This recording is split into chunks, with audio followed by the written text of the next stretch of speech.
So I wanted to take a minute to talk about deflation. When we're talking about Bitcoin and a possibility of having an asset with a finite amount of it, the topic of deflation gets brought up a lot. And some people tend to look at deflation in a very negative way, and I tend to look at deflation as it could be a big positive. The way I could wrap up deflation is basically when an asset can buy more of a good and service and increases its buying power, whereas inflation is when what you're holding loses its buying power and can buy less of it. So some people tend to think that you need an inflationary type money, which is what we currently have, which is designed to be going up. They say 2% a year is what it's designed to do, made that way by design. The banks don't pay you any interest, but made that way by design. Fantastic. But to go into a little bit more detail of why I think it would be better to have a asset that is deflationary, and the fact that deflation already really exists. So where does deflation exist? In our education. So in order to get a good education, you had to pay a lot of money to go to a fancy college, and now you can go online and get a great education from YouTube. See, the thing is, if you're passionate, you can learn anything for pennies on the dollar because of deflation on education as a whole. That's why I argue that college is overvalued now, because there can be somebody that doesn't have the best hand dealt to them and can't afford to go to college. I couldn't afford to go to a fancy college, right? I had to wait tables to get to the position I am today. And so what's crazy in a deflationary world is when you can afford, a supercomputer in your pocket. The iPhone was the ultimate deflationary tool because it made everything accessible online. And so if you have a supercomputer in your pocket for $1,000, right, and you have internet access, and you have, say you bought the YouTube Premium, you don't even need it. YouTube's free, but if you wanted to not have to listen to ads and be able to learn faster and more efficient, let's say you got that, or if you got paid for that masterclass situation where you want to learn how to cook from Gordon Ramsay, it's only like $180, right? I just did that recently. So you get to learn from the pros at your own time rate. You don't have to drive an hour out of your way to some college. This is how crazy the college system is. You have to pay to go live over there, then drive out of your way to go to these classes for 30-minute, hour intervals, right? And then go from there back to wherever you like. Think about how much time is wasted in that process, right? And you got to pay a lot for it, a lot for it, all for the hope that you're going to get a job out of. Anyway, you can learn a ridiculous amount of information. I would argue that it's a fact, it's not even really an argument, that there's more information than you can learn for free online, like in your whole lifetime. Like there's more information online for free that you can learn. It would take you multiple lifetimes to learn all the information that's for free out there. So whatever it is you want to do, you could want to be a mechanic, and literally there's going to be a ton of videos out there on how to be a mechanic, and they're free. So if you have the time to sit there and watch videos on it on YouTube, you can learn that and you can be a great mechanic, right? So that information, though, before, you had to go to a trade school. You had to do all these different things to get the information into your head, whereas now you can be an entrepreneur for free. Or I shouldn't say free, for the cost of whatever your device is, for the cost of these things that created this deflationary world that we're in. So I would argue that we're already in a deflationary world, and it's a beautiful thing. It's a beautiful thing. But here's something that is how I look at deflation versus inflation. It might be a little bit scary to wrap your mind around the concept of deflation, right? But you want to know what's really scary? What's really, really scary is when you have a money where you're working for a wage that is deflationary. That's a scary thing. If your wage, what you're making every single month, say you make $4,000 a month, $3,000 a month. If you're making $4,000 a month, and the only thing that's happening is it's either staying flat and going through stagflation, or it's going down and you're making less, or maybe you're unemployed or whatever it might be. Your wage is going through deflation, but you're paid in an inflationary currency. So the currency is losing its buying power, but you're paid less of it. That's scary. So to those who think deflation is scary, that's scary. And know what that is? What we currently have. That's what we currently have. We have an inflationary money with wages that are arguably deflationary. That's a scary situation. So would it be, a kind of shock to have a deflationary asset like, say, Bitcoin? Yeah, there'd probably be a shock there. But those who hold that asset and hold that money, then basically they're going to increase their buying power.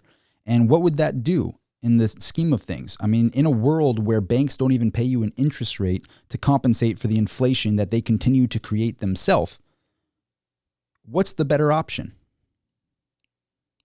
Post in a comment down below what you think. I'm very curious what you think on deflation versus inflation. There's a lot of arguments that are against deflation and argue that it's kind of like the Keynesian, I think is the way you pronounce it, economics. I don't agree with that. I'm more into the Austrian economics, but the current system is designed to have an inflationary money. I don't believe in that. I think that it's going to inevitably make a society that is working for something that is diluted and losing its buying power. So is Bitcoin a guarantee? Is gold and silver a guarantee? Is real estate a guarantee? Is even your business, is that a guarantee? No. But you want to know what is a guarantee? That the dollar is going to lose its buying power? I guess I have to say that's my opinion. But the fact of the matter is it has lost 99% of its buying power. So that's scary. Knowing that if you sat on dollars, let's put it into perspective. You go back to, say, 1968. A 68 Camaro was a cool car. I would love to have a 68 Camaro one day. So you go into the car dealership. You go to get a Camaro. You get a fully loaded Camaro in 1968. And you had, let's say at the time, probably was like $3,000. This is what happens in an inflationary world. So you had $3,000 in gold. You had $3,000 in cash. You go, you know what? I believe in this Keynesian economics. They taught me this in college. This Keynesian economics. This is the real deal. I'm going to hold on to this cash. I'll pay you in the gold. Thanks for the Camaro. Now, what's funny is the Camaro probably went up a lot in value. But so say you kept the cash and you somewhere down the line you sold the Camaro. We'll take that out of the picture. But you kept the cash. Today, you have $3,000. It's 2021, almost 2022. What are you going to get with that $3,000? Because back in 1968, it got you a fully loaded Camaro 4-speed, probably the Hearst 4-speed, all decked out.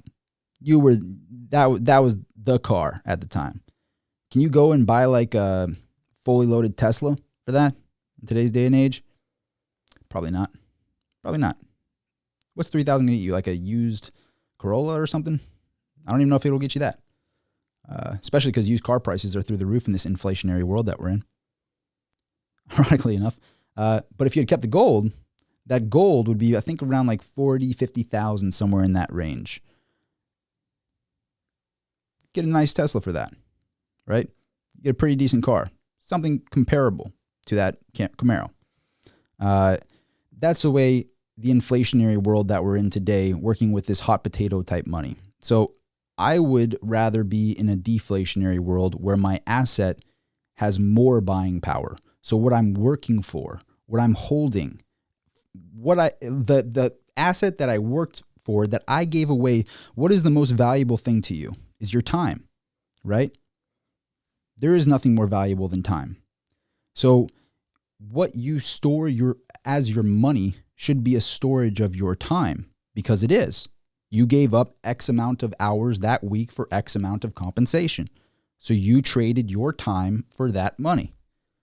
Do you want to be paid? Do you want that to be dissolved away because somebody decided to print trillions and trillions and trillions of it and increase the monetary supply by, I don't know, roughly 40%, 30, 40%, in like a year and a quarter, year and a half?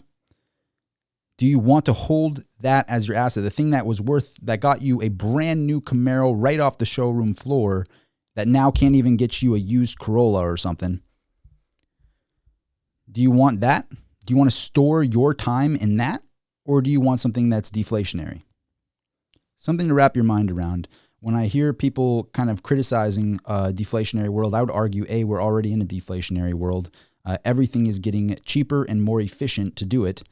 And the only difference is the currency that we're using is inflationary. So the technology is deflationary, but the currency is inflationary. So very scary scenario there. So like I said, it's very scary to have wages that are deflationary.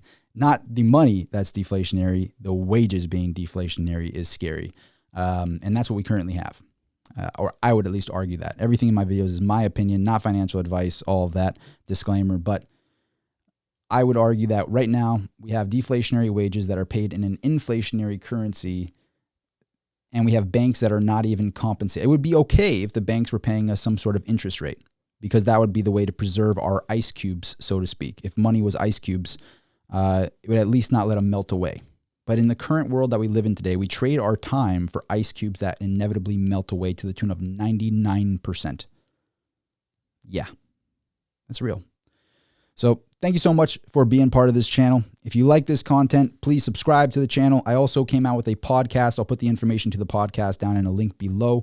Would really appreciate it if you subscribe to the new podcast, because it's brand new and it's not showing up too much in the search engines and stuff. And so it really, really does help if you subscribe and maybe like the video over there. If you enjoyed this video, would really appreciate it if you smash the like button. Really, really does help. See you at the next video. And I just tested the live stream out tonight. I made this video right after that because I got inspired when we were talking about deflation in the live stream. If you want to click that bell after subscribing and click to turn on notifications, you'll be notified whenever I go live. I just got a brand new setup, and so I hope that it speaks for itself, because there was no problems. It was the first live stream I ever did where there was no problems in it, and it was flawless. So spent a lot of time making sure that the setup is on point. And I'm really excited to be able to do those live streams with no problems in the future. And yeah, so thank you so much for being part of the channel. See you at the next video. And hopefully I'll be dropping a lot more interviews and stuff on the new podcast channel as well. See you there. Signing out.